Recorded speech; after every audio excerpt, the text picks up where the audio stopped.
திருப்பாவை 7ஆம் பாசுரம். கீசு கீசென்றெங்கும் ஆணை சாத்தன் கலந்து பேசின பேச்சரவம் கேட்டிலையோ பேய்ப்பெண்ணே, காசும் பிறப்பும் கலகலப்பு கைபேர்த்து வாசனருங்குழல் ஆட்சியர் மத்தினால் ஓசை பழுத்த தயிரரவம் கேட்டிலையோ, நாயகப் பெண்பில்லாய் நாராயணன் மூர்த்தி கேசவனை பாடவும் நீ கேட்டு கிடத்தியோ, தேசம் உளையாய் திரவேலோர் எம்பாவாய். இனி இப்பாடலின் விளக்கத்தினை நாம் காண்போம். ஆணைச்சாத்தன் என்று அழைக்கப்படும் வலியன் குருவிகள் கீச்சிடும் குரலும் அவை தங்கள் துணையுடன் பேசும் ஒலியும் உனக்கு கேட்கவில்லையா?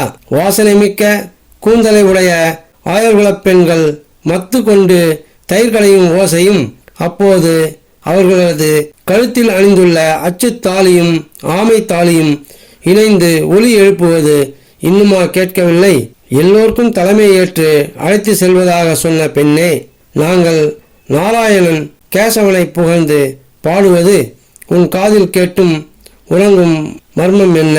பிரகாசமான முகத்தை கொண்டவளே, வீட்டு கதவை திற என்று கூறுகிறார்கள். இப்பாசுரத்தில் கீச்சாங்குருவியின் கீச்சு கீச்சு ஒலி, ஆட்சியர் தயிர்களையும் ஓசை, கேசவனை பக்தி பரவசத்துடன் பாடும் ஒலி ஆகிய 3 ஒலிகளை கேட்டும் உள்ளே இருந்தே உறங்குகின்றாயே, கதவை திறந்து எழுந்து வா என்று ஆட்சியர்கள் அழைக்கின்றார்கள்.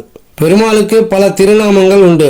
இதில் கேசவா என்ற திருநாமத்தை 7 முறை சொல்லிவிட்டு அன்றாட பணிகளுக்கு கிளம்பினால் அன்றைய பணிகள் தங்கு தடையின்றி முடியும் என்பது நம்பிக்கை. கேசவன் என்ற சொல்லுக்கே தடைகளை நீக்குபவன் என்றுதான் பொருள்.